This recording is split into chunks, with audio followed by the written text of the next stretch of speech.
My name is Barbara Anderson. I was raised a Catholic, but I became one of Jehovah's Witnesses when I was 14 in 1954. I married a Jehovah's Witness in 1959, and a few years later we had a son. The three of us really lived a life of godly service.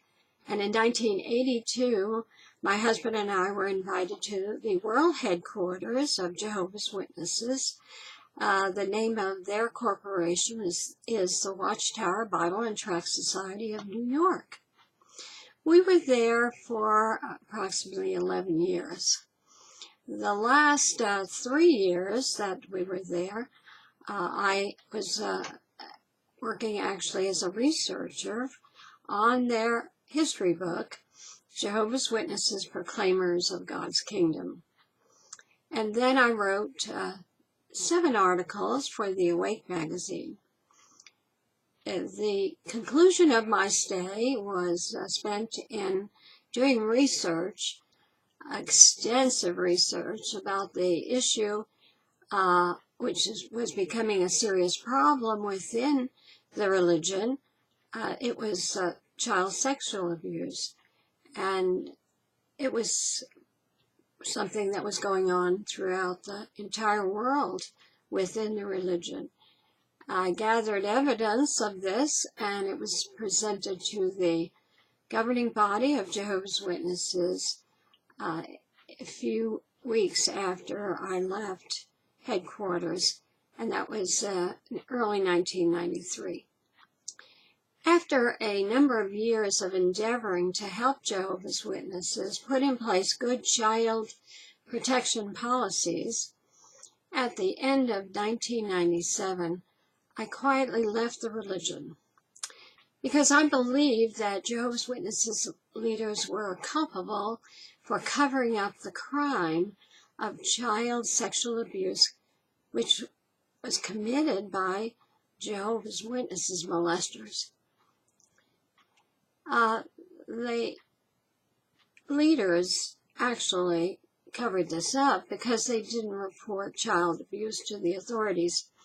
In addition, I knew that men who were known to have been convicted of child abuse in the past were being appointed to responsible positions in congregations all over the world. They claimed repentance, but once they were in these positions, they continued molesting. In 1999, I decided to make the world aware of the Jehovah's Witnesses leaders' irresponsible and negligent behavior, hoping that this way their governing body would change some of their policies and practices that did not protect children, but protect as pedophiles. Isn't that awful? But how would I do this?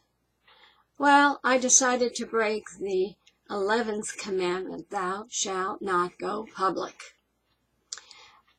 In early 2001, I flew to New York City to be interviewed for a TV documentary to be shown on NBC's Dateline program discussing the Watchtower Corporation and how badly it managed child sexual abuse perpetrated by Jehovah's Witnesses.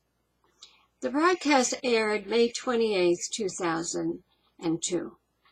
However, on May 19, 2002, the Watchtower disfellowshipped me for causing divisions in the organization when they learned of the date of the upcoming broadcast. My son and his family and hundreds of my witness friends then began to strictly shun me.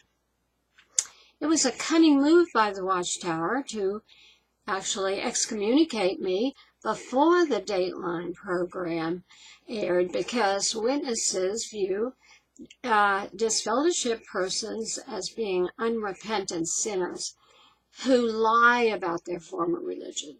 Hence, I was generally believed to be a liar when I appeared on television. Sad to say, it's been 16 years now since I've seen my son and his wife and their children. They even kept it a secret that a second child was born to them around 2006. To this day, my husband and I don't even know her name.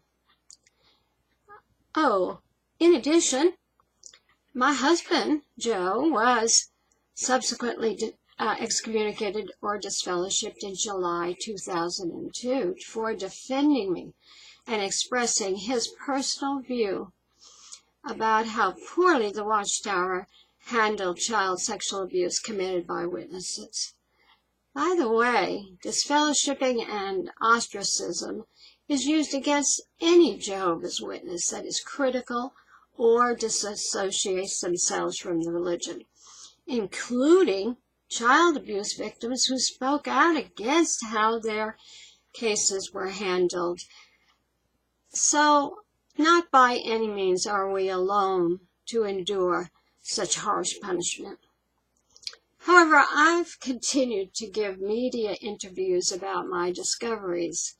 In 2007, I published on my website, Watchtower Documents, court documents from 12 lawsuits filed by 16 child abuse victims against the Watchtower. I also published a lengthy commentary about the secrets of pedophilia within the religion that I learned about through those documents. By the way, the Watchtower settled those lawsuits out of court in 2007 for $12.5 million. Since then, many other lawsuits have been filed against the Watchtower. The latest one in September 2018, when a jury ruled that the Jehovah's Witnesses leaders must pay $35 million to a woman who said the church covered up her child sexual abuse. There will be more lawsuits, because for almost 50 years this religion's child abuse policies were tragically mismanaged. However, lately this organization has endeavored to explain their practices as calling it spiritual practices and godly practices, but the results have shown otherwise. Anyway, it's a little too late to do any clarifying, as their ruthless behavior toward members done to protect their religious reputation is now being revealed to the public. Consequently, happily, I have to say, the religion attracts few converts, and without converts, this religion will never continue on.